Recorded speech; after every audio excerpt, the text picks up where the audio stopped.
He doesn't use toilet paper because it's wasteful. What do you use? It's my hand.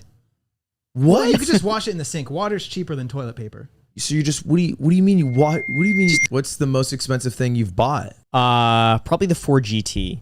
But that was an investment. Everything I bought was like, that car was actually better than the S&P 500. It's almost as good as some of the best real estate deals I've done. Why? What is the goal with the money? Why are you the dragon who hoards the gold? I don't think it's a dragon who hoards. I just enjoy it. I like being frugal and I like business.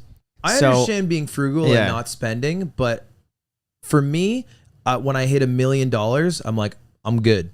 This is all I need. Any amount more than this, outside of a house, I will say, is not necessary for my day-to-day to function. And if I had more, I wouldn't know what to do with it, and I would rather.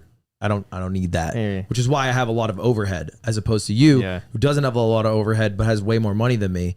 So it's like, what do you see? I love investing. I love personal finance. I love finding a deal. I take so much enjoyment in finding an undervalued whatever it might be and investing in it. So I take a lot of pride in finding something that maybe other people didn't see. And for me, like the Ford GT was something like, I think that these are going to be $500,000 cars. This is a good deal. I set a price, like I found the car, worked out. So everything I do is kind of focused around that. But then I only want to spend like 2% of what I have invested. And then that way it's sustainable so that no matter what happens, I'm always living off of 2% of whatever the total is. But that means also that, let's say, you make $1 million, you invest $1 million. Well, that's now an extra $20,000 a year that I could spend guilt-free because I know no matter what happens, it's going to be coming back. Right. And to be fair, like I respect the fact that you are so thrifty to the extent of like it actually probably helping the environment, because we'll go out and he'll like save the ketchup packets and stuff like that. But he's going on record saying he makes like $6 million or whatever in a year, but still at the same point saving ketchup packets. But here's the thing, I don't want them to go to waste. So I'm very much like, if I waste anything, like this cup, for instance, I'll keep the cup, wash it out so I could reuse it again. But stuff like that, it's just like, because I don't want to waste the cup. It's a plastic. It's a plastic cup. I don't want to reuses them. Macy hates that. Oh, that's terrible. I rinse them. Yeah. He doesn't use toilet paper because it's wasteful. What do you use? It's my hand. What? Well, you could just wash it in the sink. Water's cheaper than toilet paper. So you just what do you mean do you have a bidet? No. That's expensive. What? You need to get a bidet. I'm kidding. No, he doesn't wipe with his hand, man. No. Jack's making that up. That was a joke. Well, they do that in France. No, they don't. Yeah, because the bidets are separate attachments from the main unit. So you have to get up after you're shitting, and then you go over to the other bidet, and then you turn it on, and then you just use your hand to clean it out. That's what that is. Wait, what? You just use your hand to clean your ass. I mean, like you would in the shower. I don't know. I don't. That sounds okay. That's too far from me. Yeah. I thought you might have had a little French in you. You do I thought you had that dog in you. You do that? I have a attached bidet, so it's like that's actually something I'm about to drop. Is I just made my own bidet because I love bidets. Do you have one? No. Do you have one? You know what? Everyone who has one swears by them. Yeah. No, I've tried one or two times. I don't like them. What bidet did you use? It was one in a hotel. That's why. This is a heated seat, 2 different types of oscillating sprays, heated water. Okay, 5 different pressure levels. It has a deodorizer for when you're using it. You need that. All right. It also has a self-regulated energy saving and dryer if you don't want to use TP. But I mean, I still use TP.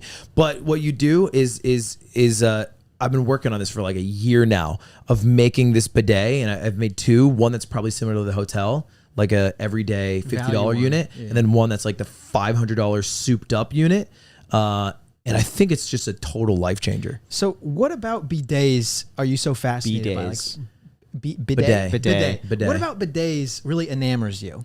I think it's the correct way hygienically probably to go to the bathroom. Like, why is it better? It's just like you asking me, it's like, why are we showering and not just using more deodorant? Like, that's what it feels like. It's like you are taking a poop and then just using dry paper and then just pulling out some of it. Yeah. Like, it's like pulling out some. Like, Jack. Think about this. Yeah. Think about this. Well, hold on a second. Do you have a pet? Yeah, I do. Okay, your pet poops on a carpet.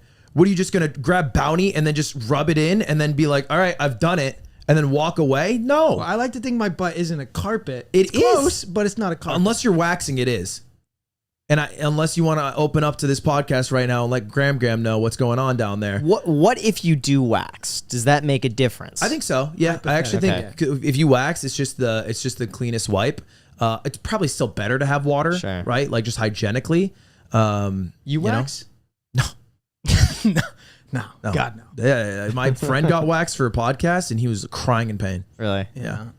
He got everything. I've been waxed on my chest before. Yeah. Very, very painful. Right. Very painful. Anyway, I'm gonna get you guys. I'm gonna have you try a bidet. Okay. And then your lives will be changed. So you're selling a bidet. You're turning this into to make money from it. Yeah, I've made a bidet. It's been like a 8-month process. I have a factory in Korea that I've worked with, and we're about ready to sell them. Give us a price point. How much is that going to be? It's $50 for the base level, and then $500 for the primo. Why not anything in between? Because there isn't much, right? Like there's the bidets that just directly connect to the water line.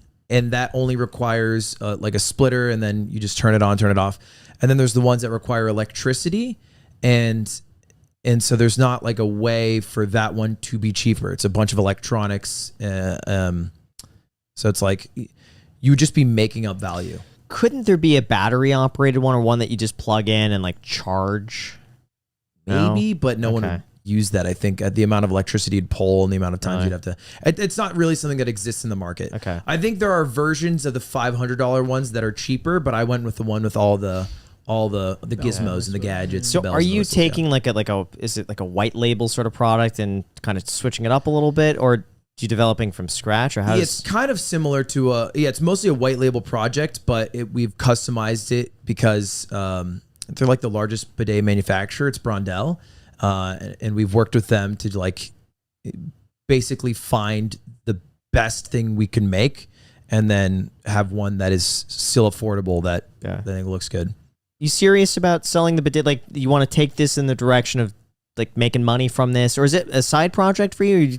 I want to be like the My Pillow guy, but for bidets and not racist. Who's the My Pillow guy? He's like the big Trumper who would sell pillows. They're like $60 pillows. And he was just hardcore, so every Republican would have like their pillows, and you'd see guys at rallies with their pillows next to him. But like he's like trying to revolutionize by having comfy pillows. I feel like everybody should use bidets. Like I feel like that is the correct thing. Sure. And after using them, most people hate going back. Like if you go on a trip, your life is significantly worse. And so I want to bring bidets to America. It's already in most of Europe and in Asia, in the Middle East. Yeah. It's just America that's very far behind. Why do you think that is? Why are Americans not embracing a bidet? I think we're shy about potty. We're shy about bathroom stuff. You know, like I think that's mostly it. I think it's like we don't talk about it, we don't discuss it, and it probably doesn't do well for marketing as well. You know, talking about what you're gonna poop with.